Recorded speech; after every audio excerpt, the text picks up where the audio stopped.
kasih karunia dan damai sejahtera dari Allah Bapa kita dan dari anaknya Tuhan Yesus Kristus menyertai kamu sekalian. Amin. Shalom, saudara-saudari sahabatku yang dikasihi Tuhan Allah. Firman Tuhan yang hadir menyapa kita hari ini, hari Kamis tanggal 31 Juli 2025 di penghujung bulan Juli ini, tertulis di dalam kitab Habakuk pasal 2 ayat 20. Mari sahabatku kita simak dan renungkan firman Tuhan yang menjadi kekuatan dan inspirasi untuk menjalani hari ini. Demikian. Tetapi Tuhan ada di dalam bait-Nya yang kudus. Berdiam dirilah di hadapannya, ya segenap bumi. Alai di bagasat joro habadionna do anggo Jahoba. Ikon hohomma maradopon ibana sadok tanoon. Demikian firman Tuhan. Sahabat renungan harian, saudara-saudariku yang dikasihi Tuhan, sebagai ayat penutup dari pasal 2 kitab Habakuk, nas ini terlihat sangat kontras dengan ayat-ayat sebelumnya, dengan serangkaian kata-kata celaka yang diucapkan Tuhan terhadap ketidakadilan dan kejahatan. Nabi Habakuk bergumul dengan pertanyaan tentang keadilan Tuhan di tengah penderitaan dan kejahatan yang merajalela. Maka ayat inilah sebagai puncak dari respon Tuhan, sebagai ajakan untuk mengalihkan fokus dari kekacauan dan kejahatan duniawi kepada kedaulatan dan kekudusan Tuhan.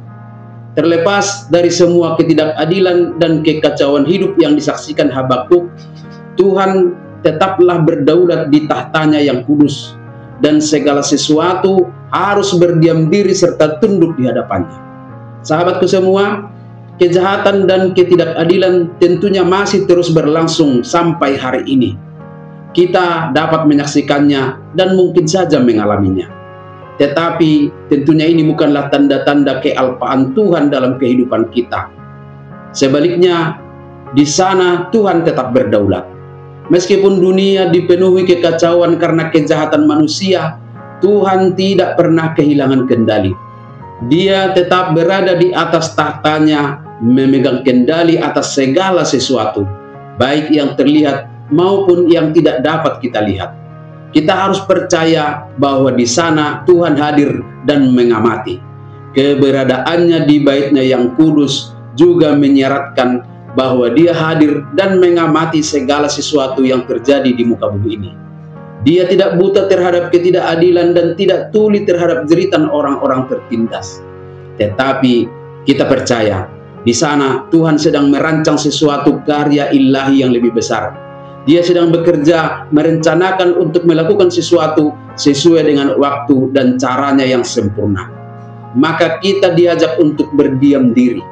Benar, sahabatku semua, untuk mengakui kedaulatannya, kita perlu berdiam diri di hadapannya. Dengan berdiam diri, kita mau fokus kepada kemahakuasaannya dan menyerahkan kekhawatiran serta berbagai pertanyaan dalam benak kita kepadanya, dalam keyakinan bahwa Dia tahu apa yang akan dilakukannya.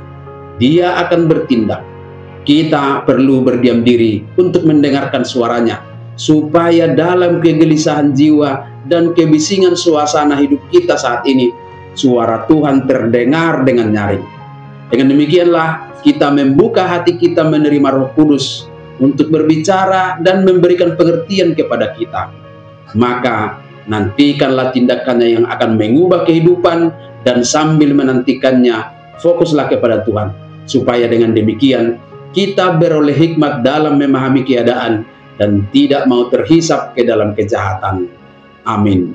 Selamat beraktivitas, Tuhan memberkati.